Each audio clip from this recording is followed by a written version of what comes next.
Assalamualaikum warahmatullahi wabarakatuh. Selamat pagi anak-anak. Apa kabar hari ini? Semoga anak-anak selalu dalam keadaan sehat walafiat dan tetap semangat untuk belajar. Oke, sekarang kita masuk ke tema 2, udara bersih bagi kesehatan. Subtema 1, cara tubuh mengolah udara bersih pada pembelajaran ketiga. Nah, di sini ada sebuah gambar beberapa anak yang sedang melakukan penanaman 1000 pohon. Semua warga bahu-membahu melakukan kegiatan tersebut. Penanaman pohon-pohon ini merupakan salah satu bentuk tanggung jawab masyarakat dalam menjaga kelestarian lingkungan. Nah, anak-anak, apa sih pengertian dari tanggung jawab? Apa saja tanggung jawabmu sebagai siswa? Nah, hari ini kita akan belajar yang pertama, menjelaskan makna hak, kewajiban, dan tanggung jawab. Yang kedua, mengidentifikasi jenis-jenis usaha dan kegiatan ekonomi masyarakat. Dari pembelajaran tersebut, sikap yang akan kita kembangkan yaitu yang pertama, kerjasama, dan yang kedua adalah tanggung jawab. Nah, sekarang yang pertama kita masuk ke materi menjelaskan makna kewajiban. Kewajiban setiap orang tidak selalu sama. Contoh-contoh kewajiban yaitu yang pertama, kewajiban sebagai makhluk Tuhan. Contohnya yaitu beribadah kepada Allah, taat menjalankan perintah, dan menjauhi larangan. Kemudian yang kedua, kewajiban sebagai anak, contohnya yaitu membantu orang tua dan menghormati orang tua. Yang ketiga, kewajiban sebagai siswa yaitu contohnya mematuhi peraturan sekolah dan mengerjakan tugas dari sekolah. Yang keempat, kewajiban sebagai anggota masyarakat contohnya yaitu membersihkan lingkungan, membayar iuran RT, dan lain-lain. Yang kelima, kewajiban sebagai warga negara yaitu contohnya taat pada hukum yang berlaku dan juga membayar pajak dan juga kewajiban yang lainnya. Anak-anak perlu diingat bahwa kewajiban itu adalah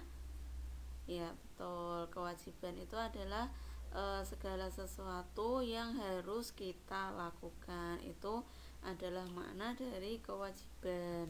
Kewajiban itu harus dilaksanakan sebelum kalian menuntut hak. Jadi yang pertama adalah kewajiban dulu. Yang kedua adalah menjelaskan makna hak. Anak-anak, yang dinamakan hak itu adalah segala sesuatu yang kita terima. Jadi hak setiap orang itu tidak selalu sama. Contoh-contoh hak yaitu yang pertama, hak sebagai makhluk Tuhan, contohnya mendapatkan kesehatan dari Allah, mendapatkan pahala setelah melakukan kebaikan. Lah itu adalah hak yang kita dapatkan.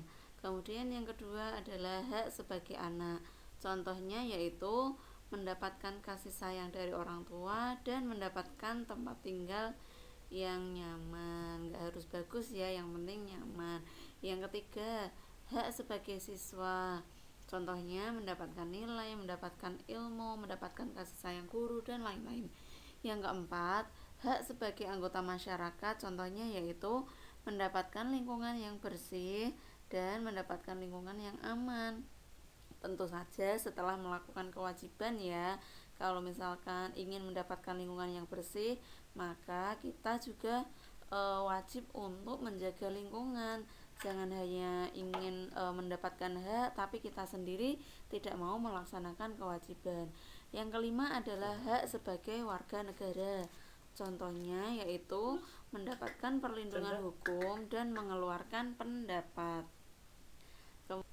Nah, berikutnya adalah menjelaskan makna tanggung jawab. Tanggung jawab setiap orang tidak selalu sama.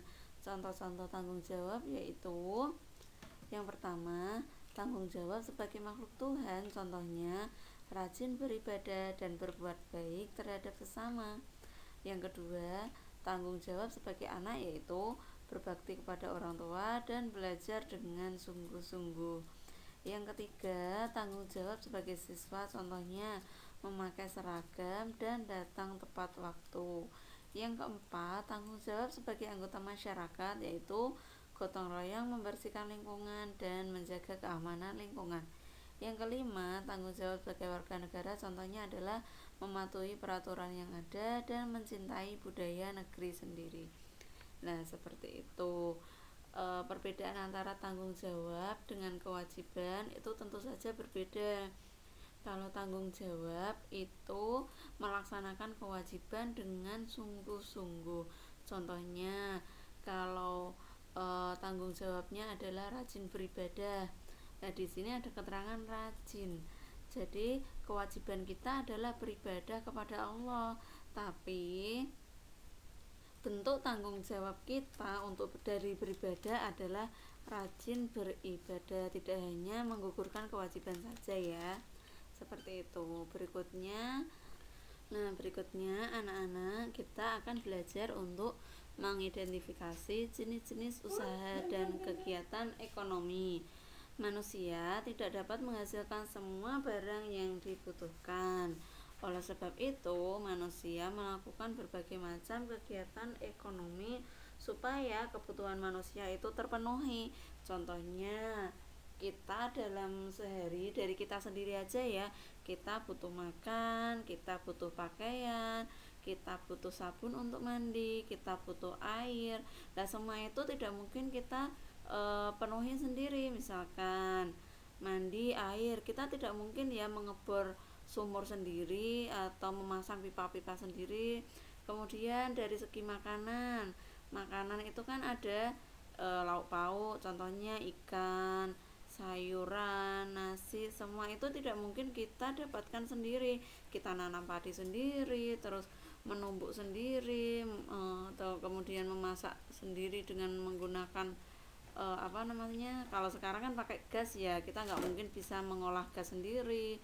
Jadi kita harus saling memenuhi kebutuhan orang lain. Jadi antar sesama manusia itu saling memenuhi kebutuhan ya.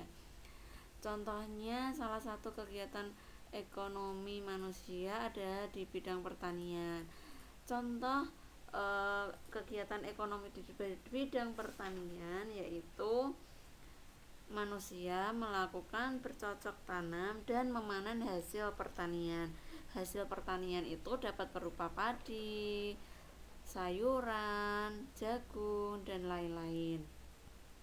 Nah, selain di bidang pertanian, ada juga di bidang peternakan. Nah, peternakan ini akan menghasilkan protein hewani untuk kita konsumsi sebagai lauk pauk. Contohnya yang namanya bidang peternakan itu membudidayakan hewan ternak, contohnya sapi, ayam, kambing, mentok atau bebek, kerbau, dan lain-lain. Kemudian selain bidang peternakan ada juga bidang perikanan. Yang namanya bentuk kegiatan di bidang perikanan itu membudidayakan ikan air tawar ataupun air laut. Contoh pembudidayaannya itu bisa berupa ikan air tawar tadi, misalkan ada ikan nila, ikan mujair. Kemudian ada juga yang air laut, contohnya udang. Di sini juga lele itu juga merupakan perikanan air tawar, dan masih banyak lagi perikanan yang lainnya yang bisa dilakukan oleh masyarakat. Berikutnya di bidang perkebunan, yang namanya kegiatan di bidang perkebunan itu misalkan menanam kopi, kemudian perkebunan kelapa sawit, menanam teh, tebu, dan juga perkebunan karet, dan masih banyak yang lain ya, tentu saja ya. Berikutnya di bidang kehutanan. Di bidang kehutanan itu tujuannya, bentuk kegiatannya adalah meningkatkan hasil hutan dengan menanam berbagai macam tumbuhan kayu, misalnya tumbuhan jati, kemudian ada juga tumbuhan pohon mahoni. Nah, ini kayu-kayunya bisa dimanfaatkan oleh masyarakat untuk membuat mebel, bisa kursi, bisa lemari, bisa dipan, dan lain-lain. Berikutnya, di bidang industri, yang namanya industri itu adalah kegiatan mengolah bahan mentah menjadi barang jadi ataupun setengah jadi. Contohnya di sini kita lihat pabrik tekstil, kemudian ada juga pabrik otomotif, berikutnya ada juga pabrik makanan seperti yang pernah kita kunjungi dulu di Nisin, yaitu juga merupakan industri di bidang makanan. Kemudian ada juga industri untuk mengolah sepatu dan masih banyak lagi industri yang lainnya. Berikutnya adalah di bidang pelayanan jasa. Perlu kita tahu yang namanya pelayanan jasa itu tidak menghasilkan sebuah produk atau barang. Contohnya kalau yang industri tadi kan bisa menghasilkan produk, ada sepatu, ada makanan, ada pakaian, lah itu merupakan sebuah produk. Lah sedangkan kalau pelayanan jasa itu tidak menghasilkan produk namun hanya jasa. Contohnya yang pertama adalah jasa layanan Pos Indonesia. Yang anak-anak sudah tahu ya, kalau Pos Indonesia itu tugasnya adalah mengantar barang sampai ke tempat tujuan tanpa perlu kita sebagai konsumen itu repot-repot untuk mengantar barang jauh-jauh. Jadi ada jasa dari Pos Indonesia untuk mengantar barang tersebut. Yang kedua adalah pelayanan jasa di bidang kesehatan. Nah, dokter, perawat, bidan, dan lain-lain itu tidak menghasilkan sebuah produk, namun mereka menghasilkan jasa, melayani kita, memberikan resep-resep, kemudian mengobati kita dengan ilmu yang sudah mereka dapatkan. Berikutnya adalah pelayanan jasa di bidang transportasi. Di bidang transportasi juga tidak menghasilkan barang, namun jasa, yaitu mengantarkan kita dari satu tempat ke tempat yang lainnya. Berikutnya adalah pelayanan jasa di bidang jahit menjahit, yaitu sebagai penjahit. Penjahit itu sebenarnya tidak menghasilkan produk, hanya saja penjahit itu misalkan kita punya seragam, ya seragam kita kekecilan atau kebesaran, lah kita bawa ke penjahit, lah itu bisa di permak sesuai dengan keinginan kita, lah itu dia menghasilkan jasa dan tidak menghasilkan produk. Berikutnya, nah sekian dulu anak-anak. Bu ini ucapkan terima kasih sudah mendengarkan dan melihat video pembelajaran dari Bu Aini. Semoga anak-anak bisa memahami dengan baik dan sampai jumpa pada pembelajaran berikutnya. Assalamualaikum warahmatullahi wabarakatuh.